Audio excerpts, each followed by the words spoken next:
proklamasyon, ang pagpuputong ng koronang tinik. At dahilang inaupo sa isang hamak na bangko, inoro'y binibiro. Ano pat sinisipayo itong korderong maamo,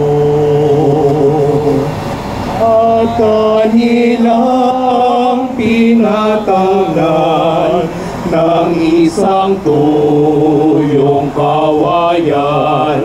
Ang ulo ay pinutungan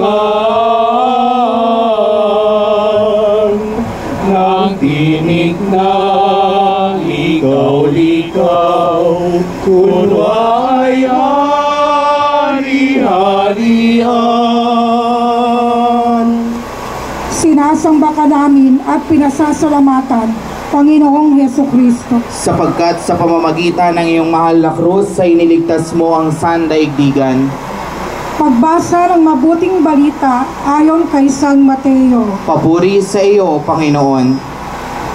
Sinabi sa kanila ni Pilato, "Kung gayon, ano ang gagawin ko kay Jesus na tinatawag na Kristo?"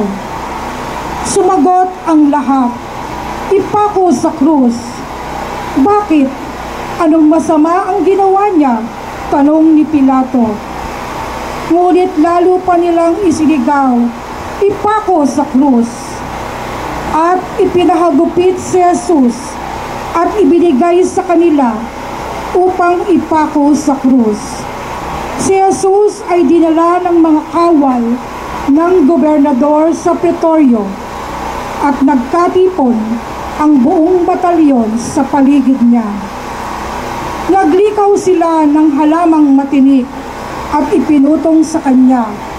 Saka pinaghawak ng isang tambo sa kanyang kanang kamay. At palibak siyang niluhod-luhuran at binati, "Mabuhay ang hari ng mga Hudyo." Pagninilay.